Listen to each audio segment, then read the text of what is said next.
On the morning of December 7, 1941, the USS Arizona rested majestically anchored in Battleship Row at Pearl Harbor. At 185 meters long and displacing over 31,000 tons, the battleship was one of the jewels of the United States Navy. Aboard, 1,512 men awoke to yet another seemingly ordinary Sunday in the Hawaiian paradise. No one could have imagined that in less than 10 minutes, that steel giant would transform into a fiery tomb for most of them. The Arizona had been commissioned in October 1916, serving during World War I and continuing as a centerpiece of the American fleet in the following decades. Its name honored the 48th state of the Union, and the crew took pride in serving on one of the most powerful ships in the world. Equipped with 12 356mm guns capable of launching projectiles over 30 kilometers away, the Arizona represented American military might in the Pacific. That Sunday morning, the ship was moored alongside Fox 7 Pier with the USS Vestal, a repair vessel, tied alongside. Most of the crew had spent the night aboard, some returning from leave in the early hours of the morning. Captain Franklin Van Valkenburg and Rear Admiral Isaac Kidd were aboard, planning to attend a routine meeting later that day. The weather was perfect, blue skies and calm seas, the tropical breeze carrying the scent of flowers and sea salt. At 7:55 a.m., the first Japanese planes appeared on the horizon. The attack began with bombing raids on airfields, destroying American aircraft before they could take off. But the real main target was the row of anchored battleships, and among them, the Arizona was one of the most vulnerable. Its outer position in battleship row made it a perfect target for the torpedo and dive bombers that descended from the sky like birds of prey. The first few minutes of the attack were filled with utter confusion aboard the Arizona. Sailors rushed to their combat stations as the sound of explosions echoed through the base. The general alarm sirens sounded too late. Some men were still getting dressed, others having breakfast in the mess hall. The gunners reached for their anti-aircraft guns and began firing at the attackers, but the surprise was complete and the defense disorganized. In the first minutes of the attack, the Arizona was hit by at least 2 armor-piercing bombs. One of them pierced the deck near turret number 2, but did not cause catastrophic damage. The crew fought bravely, firing at low-flying planes, their machine guns and anti-aircraft guns desperately trying to shoot down the attackers. Men fell wounded on deck as projectiles and shrapnel flew in all directions. Then, at 8:06 a.m., the fate of the Arizona was sealed. A Nakajima B-5N bomber dropped a modified 800-kilogram armor-piercing bomb, actually a 400mm naval projectile specially adapted to penetrate the armored deck of American battleships. The bomb fell almost vertically, traversing the deck next to turret number 2 and penetrating deep into the ship's interior. The bomb pierced several decks before exploding near or inside the main artillery ammunition magazines where tons of gunpowder and projectiles were stored. What followed was an explosion of unimaginable magnitude. Over 1 million kilograms of gunpowder detonated instantly, releasing energy equivalent to thousands of tons of explosives. The force of the explosion was so violent that it was felt throughout the island of Oahu. The Arizona literally rose from the water. Witnesses on nearby ships saw the entire battleship lift several meters as if a giant hand had pushed it from below. The forward section of the ship disintegrated.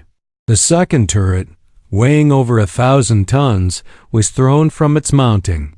The mainmast collapsed. A huge orange and black fireball shot hundreds of meters into the air, forming a column of smoke that could be seen for miles. The explosion instantly killed hundreds of men. Those in the compartments near the magazine simply ceased to exist, vaporized by the tremendous force of the detonation. The shockwave coursed through the entire ship, killing or seriously injuring everyone in its path. Steel plates twisted like paper. Bulkheads ruptured. Stairs and passageways collapsed. The interior of the Arizona was transformed into a hell of molten metal and fire. On deck and in the superstructure, men were thrown into the air by the explosion. Some fell into the water burned and wounded. Others were crushed by falling debris. The conning tower, where Captain Van Valkenburg and Admiral Kidd directed the ship's defense, was engulfed in flames. Both officers died at their posts, refusing to abandon ship while men were still aboard. Their bodies were never recovered. The ship began to sink rapidly by the bow.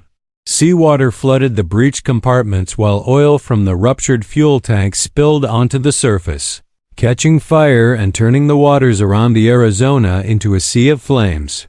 Men who had jumped into the water to escape the burning ship now found themselves swimming through burning oil, their clothes and skin aching as they desperately fought to reach safety.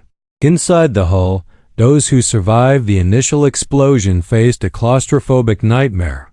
Compartments flooded rapidly. Toxic smoke made breathing impossible. Lights failed, leaving the men in total darkness. Some managed to find emergency exits and escape through hatches. Others were trapped behind locked doors or collapsed bulkheads, their desperate banging against the metal echoing uselessly as the water rose. On deck, scenes of extraordinary heroism unfolded amidst the chaos. Sailors returned to the burning ship to rescue wounded comrades. Others formed human chains to carry the injured overboard. Doctors and nurses worked frantically to stabilize the severely burned and wounded, knowing that many would not survive. The ship's chaplain remained on deck administering last rites to the dying, refusing to seek safety as long as he could comfort someone. The USS Vestal, moored alongside the Arizona, was spared total destruction but suffered significant damage from the explosion. Its commander, Captain Casson Young, was thrown overboard by the shockwave but swam back to his ship and resumed command.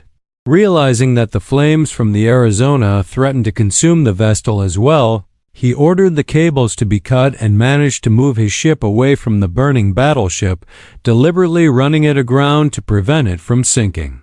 In just 9 minutes, from the moment the fatal bomb struck until the ship settled on the shallow harbor floor, the proud USS Arizona was transformed from a symbol of naval power into a funeral pyre.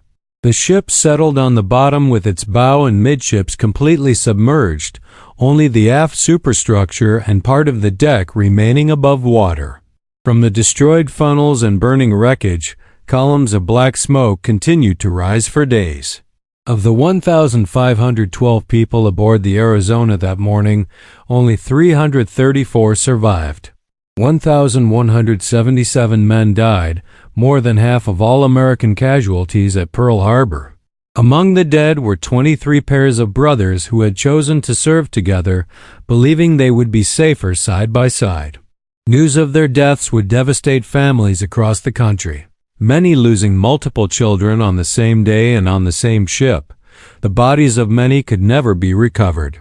They were trapped in flooded compartments, buried under tons of twisted wreckage, or consumed completely by the infernal fire that swept through the ship. In the days and weeks following the attack, divers recovered some bodies, but the task was dangerous and often impossible. Eventually, the decision was made to leave the ship as a tomb for those who were still on board. Among the most tragic stories was that of the ship's band. On the morning of the attack, the musicians were prepared to play during the flag-raising ceremony at 8 o'clock. When the attack began, they abandoned their instruments and ran to the battle stations. All 21 members of the Arizona's band died in the attack. Their instruments were later found, twisted and melted by the intense heat of the explosion. First-class seaman aspirant James Richard Ward was one of the many heroes of the Arizona. During the attack, he managed to open a cooling valve for one of the anti-aircraft guns that had overheated, keeping it operational. After helping to pass ammunition to the gunners, he went back inside the ship to rescue wounded comrades. He was last seen entering a burning compartment from which he never returned. He was posthumously awarded the Medal of Honor for his bravery. Rear Admiral Isaac Kidd became the first U.S. Navy admiral officer to die in action since the Spanish-American War. Witnesses report seeing him on the bridge of the Arizona in the final moments before the catastrophic explosion, calmly directing the ship's response to the attack. His body was never found, but his Naval Academy ring was recovered from the ship, identified by the damage caused by the explosion. He also posthumously received the Medal of Honor. Captain Franklin Van Valkenburg remained at his command post in the control tower even when the ship was clearly doomed. Witnesses saw him through the smoke, still giving orders and trying to save his ship and crew until the very last moment. Like Admiral Kidd, his body was never recovered. He was also posthumously awarded the Medal of Honor. Both Kidd and Van Valkenburg exemplified the highest tradition of naval service, placing duty above life. In the weeks following the attack, while other ships were refloated and repaired, it became clear that the Arizona was lost. The explosion had caused such severe structural damage that the ship could never sail again. The superstructure was partially dismantled to recover usable materials. The aft gun turrets, still intact, were removed and eventually installed in coastal fortifications. But the hull remained where it had sunk, a monument to the dead. Fuel oil in the Arizona's tanks began to leak slowly. Even today, more than 80 years later, about 9 gallons of oil continue to leak from the ship every day. The oil slicks that rise to the surface have been poetically called the Black Tears of the Arizona, as if the ship still mourns its lost crew. It is estimated that there are still 500,000 gallons of oil on the ship, a liquid reminder of that terrible day. In the years that followed, the Arizona became more than just a shipwreck. It became a symbol of Pearl Harbor, of American entry into World War II, and of the sacrifice of those who died. Visitors came to the shores of Pearl Harbor to see the wreckage, but there was no proper place to pay tribute to the dead. Survivors and families of the victims began to press for a proper memorial. In 1958, President Dwight Eisenhower approved the creation of a memorial over the wreckage of the USS Arizona. The project was entrusted to architect Alfred Prees, himself an Austrian immigrant who had been briefly detained after Pearl Harbor because of his origins. His vision was to create a structure that honored the dead without glorifying the war, a place for reflection and remembrance. The construction of the memorial took 3 years and was partially funded by public donations, including a significant contribution from Elvis Presley, who organized a benefit concert that raised over $50,000.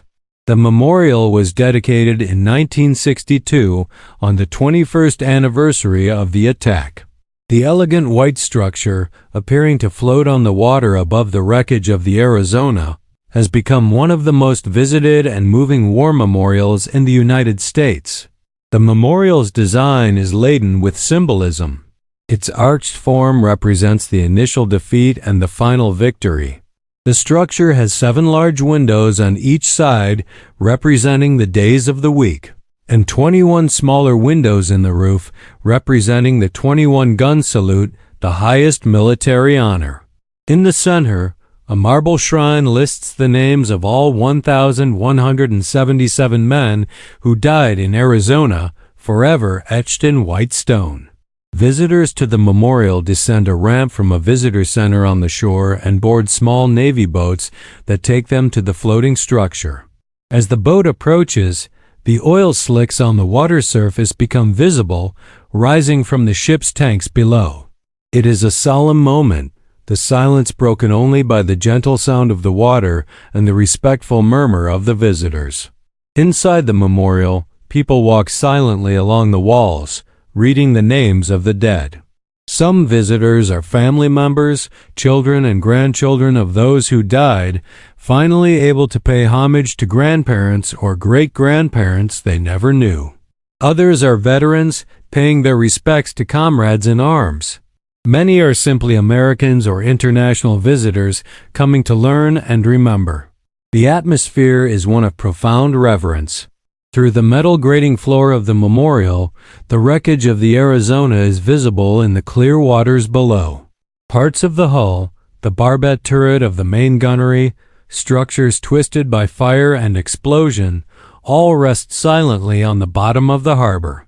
It is awe-inspiring to think that down there, inside that hull, lie the mortal remains of more than 900 men, weathered by time and the sea, but never forgotten. A special tradition has developed over the years. Survivors of the USS Arizona can choose to be buried with their crewmates. Navy divers take the urns containing the ashes of the deceased veterans and place them inside the ship's hull. It's a final return to the ship they served on, a reunion with friends they lost decades ago. More than 40 survivors have chosen this final destination, preferring to spend eternity with their comrades in the Arizona. Lou Counter was one of the last known survivors of the USS Arizona. As a quartermaster second class, he was on deck when the fatal bomb struck. He saw the explosion, felt the heat and shock wave, and miraculously survived. After Pearl Harbor, he continued serving in the Navy, becoming a pilot and fighting in several campaigns in the Pacific. Decades later, he frequently visited the memorial, sharing his memories with new generations. He passed away in April 2024 at the age of 102, taking with him the last vivid memories of that day aboard the Arizona. The survivors' stories are of profound trauma and remarkable resilience. Many carried survivors' guilt for the rest of their lives, tormented by questions about why they survived when so many friends died. Nightmares of the attack haunted them for decades. The sound of airplanes, the smell of oil smoke, even the heat of a summer day could trigger vivid memories of that morning. But most found ways to move on, honoring the fallen by living full lives. Arizona also left its mark on the families of those who died. Children grew up without parents. Wives became widows in their 20s. Mothers and fathers buried children when there was anything left to bury. Some families waited years for confirmation, clinging to desperate hopes that their loved ones had somehow survived. The final notification of death brought painful closure, but at least it put an end to the agonizing uncertainty. Among the most poignant stories is that of the Free brothers. William Thomas Free was 21 and his younger brother, Warren Haynes Free, was only 19 when they died together in Arizona. Their parents in Spokane, Washington, received 2 telegrams on the same day. Their mother never fully recovered from the double loss. Years later, when the memorial was built, she finally had a place to bring flowers and mourn her sons. The history of the Arizona is also intertwined with technological developments in underwater preservation and maritime archaeology. As a war grave, the ship is protected by federal law. Unauthorized diving is strictly prohibited. However, the Navy conducts regular hull inspections to monitor its structural integrity and oil leaks. These inspections have revealed that the ship continues to slowly deteriorate but will remain recognizable for many decades. Advances in sonar technology and underwater imaging have made it possible to create detailed maps of the wreckage without disturbing it. These surveys have revealed surprising details about the extent of the damage caused by the explosion and how the ship settled on the seabed. They have also shown personal artifacts, plates, tools, unexploded ammunition, all preserved in the harbor waters. Silent time capsules of interrupted lives.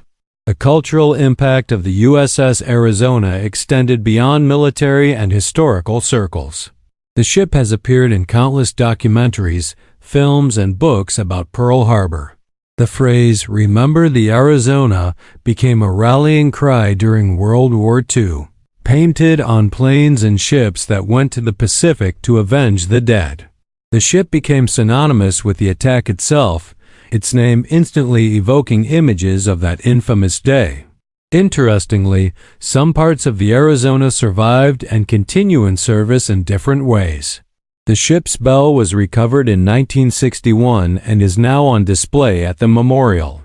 The foremast and aft masts were salvaged and erected as monuments. Most notably, the Arizona's #1 anchor is on permanent display at the Arizona State Capitol in Phoenix, a tangible piece of the ship that serves as a physical reminder of the tragedy. For the state of Arizona, the ship has always held special significance. When the Arizona was decommissioned after the attack due to irreparable damage, it technically left the state without a naval vessel bearing its name. This was rectified decades later when a Los Angeles-class attack submarine, the USS Arizona, was commissioned in 1981. This new Arizona served with distinction until it was decommissioned in 2012. The tradition continued with plans for a future ship bearing the name. Arizona's educational legacy is immense. Millions of students have learned about Pearl Harbor through the ship's history. Educational programs developed by the National Park Service, which administers the memorial, reach schools across the country. Online resources, including survivor testimonies and historical images, make the story globally accessible. Arizona has become a classroom, teaching generations about war, sacrifice, and the cost of freedom. There is also a dimension of reconciliation in the Arizona story. Japanese veterans have occasionally visited the memorial over the years, some to pay their respects, others seeking their own kind of closure. These encounters between former enemies, now elderly, were often emotional. Handshakes over the waters where so many died symbolized the transformation of enmity into friendship, the triumph of peace over war. The USS Arizona also represents a lesson in vulnerability and preparedness. The ship's loss, so swift and devastating, demonstrated the deadly danger of complacency. Subsequent analyses showed that more robust defenses, better intelligence, and greater readiness could have reduced losses. These lessons were incorporated into American military doctrine, influencing how the armed forces think about base protection and fleet security to this day. There are fascinating technical dimensions to the history of the Arizona that continue to intrigue naval engineers. The magnitude of the explosion that destroyed the ship was extraordinary, equivalent to about 500 tons of TNT. The fact that a single bomb impact could cause such catastrophic destruction fundamentally changed thinking about naval design. It led to the development of better damage containment systems, more effective compartmentalization, and safer ammunition storage. Images of the Arizona burning became some of the most iconic photographs of World War II. The column of smoke rising from the ship, the wounded sailors being rescued, the burning oil in the water, these images shocked the nation and galvanized American resolve. They were used extensively in war propaganda, in posters encouraging enlistment and the purchase of war bonds. The Arizona became the visual face of the need for revenge and victory. The question of what to do with the ship in the long term remains relevant. With the ongoing oil leak and gradual structural deterioration, difficult decisions will eventually need to be made. There are debates between preserving the wreckage indefinitely, potentially removing the remaining oil, or allowing the ship to decompose naturally over time. It is a delicate balance between historical preservation, environmental concerns, and respect for its status as a war grave. Some suggest that future technologies could allow for more active preservation of the wreckage, perhaps by encapsulating parts of the hull to slow corrosion. Others argue that the Arizona should be left alone, allowed to gradually return to nature while the memorial above keeps the memory alive. There are no easy answers, only a commitment to honoring the dead while educating the living. The value of Arizona as a place of remembrance extends beyond its historical significance. It is a sacred space where people come to confront profound questions about war, mortality, and sacrifice. It is a place where the weight of history is physically palpable, where the abstract consequences of war become terrifyingly concrete. Standing above the wreckage, knowing that hundreds of men lie below, transforms history into a visceral experience. For the descendants of those who died, the memorial offers something precious: a place to connect with ancestors they knew only through faded photographs and stories told by others. Granddaughters touch the names of grandfathers they never met. Great-grandchildren learn about relatives whose lives were cut short decades before they were born. Arizona keeps these family connections alive through the generations. Forensic analysis of the Arizona bombing continues to this day. Military historians still debate the exact details of how and when the fatal bomb struck, the precise sequence of events that led to the catastrophic explosion, and whether anything could have been done differently in the critical minutes of the attack. Each new analysis, each newly discovered document, adds nuance to our understanding of those 9 fateful minutes. Arizona also figures prominently in discussions about trauma and collective memory. Psychologists have studied how societies process mass traumatic events and how places like the Arizona Memorial function in national healing. The ship has become what some scholars call a site of traumatic memory, where a nation confronts a wound in its collective psyche.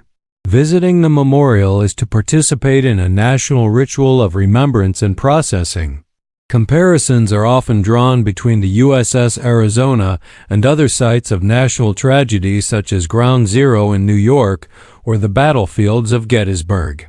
Each serves as a focal point for collective memory, places where traumatic events are remembered and processed. The Arizona, resting perpetually at the bottom of Pearl Harbor, offers something unique. A tangible physical connection to the exact moment of the tragedy preserved beneath the waves. Annual ceremonies at the Arizona Memorial every December 7th keep the memory alive. Survivors, while they lived, attended to share stories. Navy representatives pay tribute. Families of victims travel from across the country. The American flag is raised and then lowered to half-staff. Names are read. A moment of silence is observed precisely at 7:55 a.m., the time the attack began. These are rituals of remembrance, ensuring that each generation receives the responsibility of remembering. The symbolism of the oil spill in Arizona is powerful and multifaceted. For some, it represents tears that never cease, perpetual mourning for the dead. For others, it is a reminder that history is not sealed, that the past continues to bleed into the present. Some see spiritual significance, as if the ship refuses to let its dead be forgotten, perpetually marking the site of their final resting place. Environmental scientists are closely monitoring the oil spill. Although the rate is relatively small, the cumulative impact over decades raises questions. Does the oil affect local marine life? Should there be intervention to remove the remaining oil? Or is the ecological impact minimal, and does preserving the site as a war grave outweigh other considerations? These are complex debates with no simple answers. Modern technology offers new ways to experience the Arizona. Virtual tours allow people around the world to explore the memorial without traveling to Hawaii. Digital reconstructions show what the ship looked like before the attack. Augmented reality can overlay images of the intact Arizona onto the current wreckage. These tools make history more accessible, although nothing replaces being physically present and feeling the gravity of the place. There are smaller stories within the larger story of Arizona that deserve to be told. The story of the sailor who survived because he was sent on a mission to the coast minutes before the attack. The cook who was preparing breakfast and escaped through an emergency hatch. The young sailor who jumped into the burning water and was rescued by a nearby boat. Each survivor carried a unique story of luck, timing, and sometimes pure randomness about who lived and who died. The letters written by crew members of the Arizona in the days before the attack, reaching their families after news of their deaths, are excruciating documents. Banal messages about the ship's routine, plans for future visits, expressions of love and longing became involuntary farewells.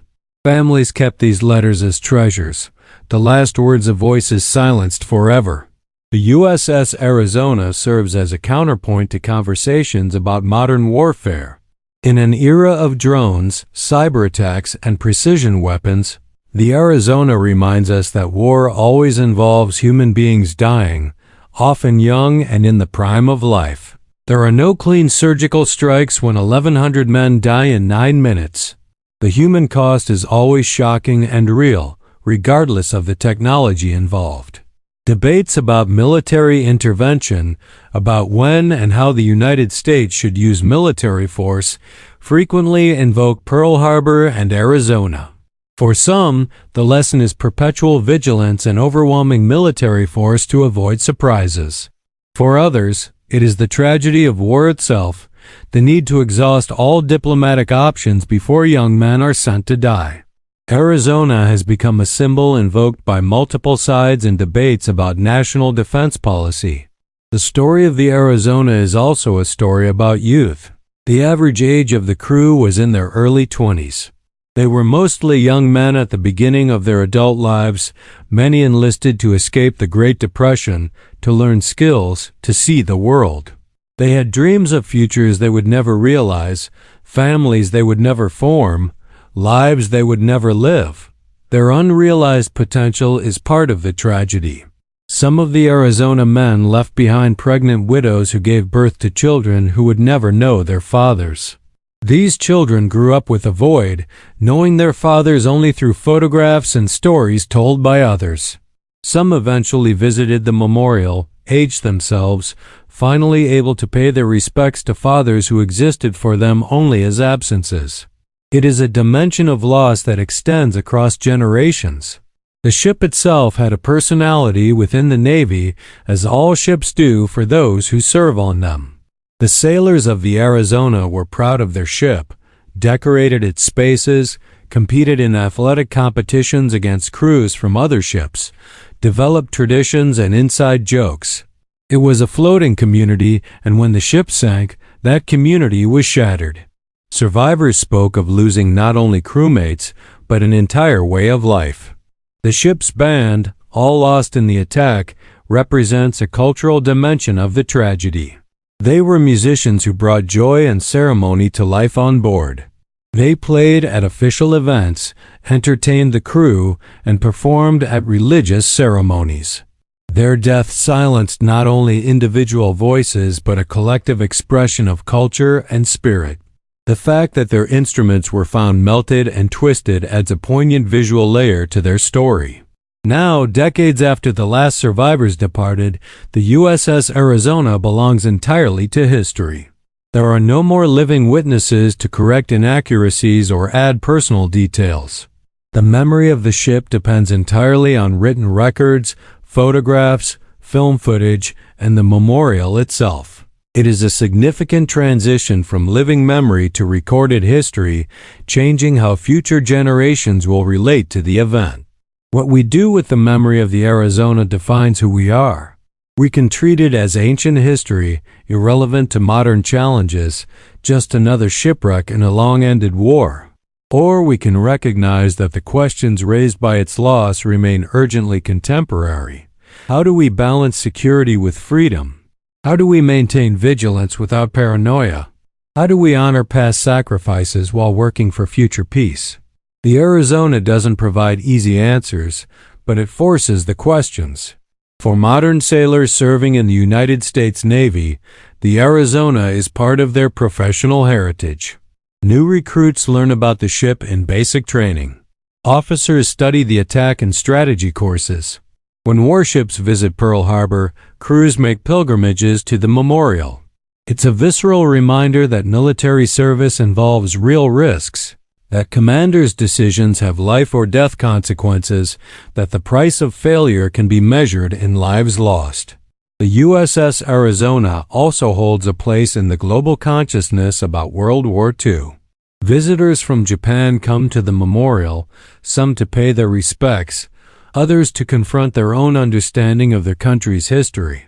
These encounters can be emotionally complex, laden with the weight of history and intergenerational responsibility. But they also represent possibilities for reconciliation, for transcending old enmities through shared respect for the dead on all sides. The architectural dimensions of the memorial add layers of meaning to the experience of visiting it. The choice to build upon the rubble rather than remove it means that visitors are literally suspended between water and sky, between past and present, between life and death. The open white structure allows natural light to illuminate the space, creating an atmosphere of tranquil contemplation in contrast to the violence that occurred there. The Shrine of Names at the memorial is designed so that natural light illuminates the white marble where the names are engraved. Visitors often touch the names, trace letters with their fingers, leave flowers or gifts. It is an act of physical connection with the dead, an attempt to close the distance between present and past, between the living and the dead. These touches, accumulated over decades, have lightly polished the marble around some names, physical evidence of enduring memory and love.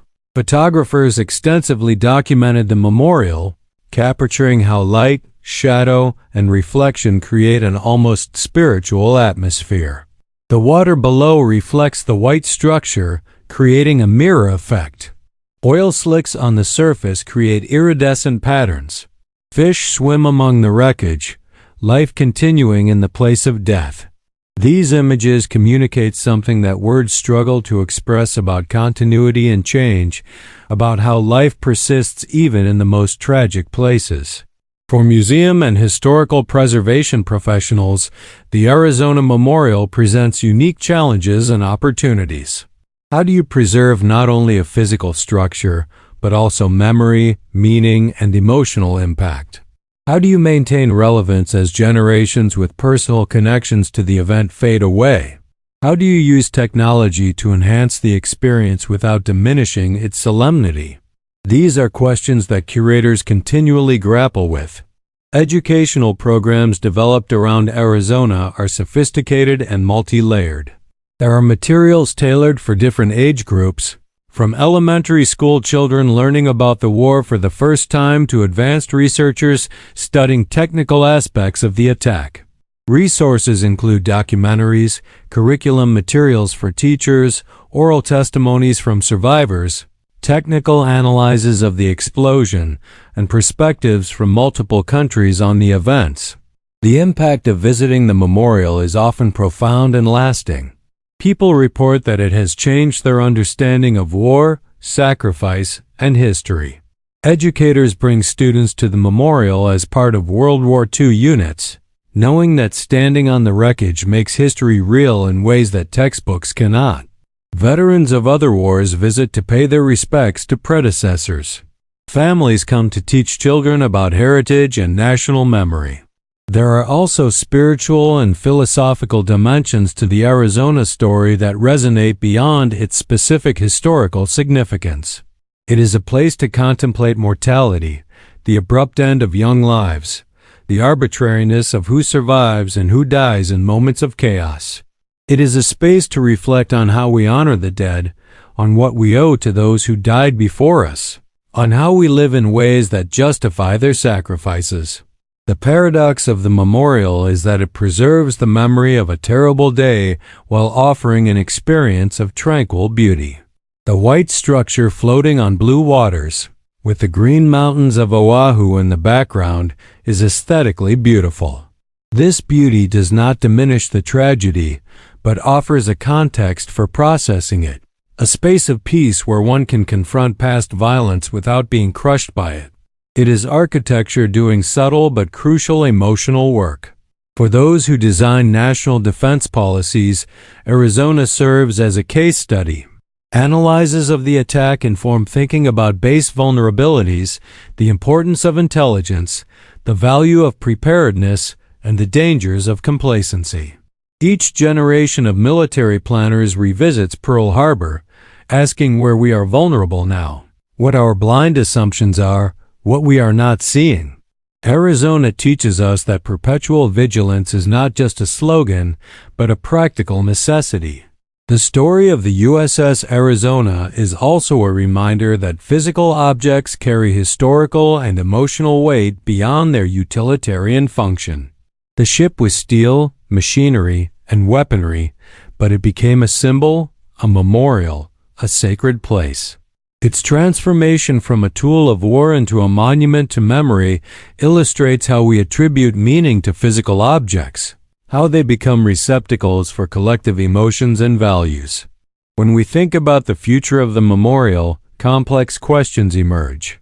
What will it be like when there is no one left alive who knew a survivor or victim from Arizona? How will we maintain an emotional connection when the event is completely out of living memory? What responsibility do we have to preserve this history for future generations who will live in a very different world?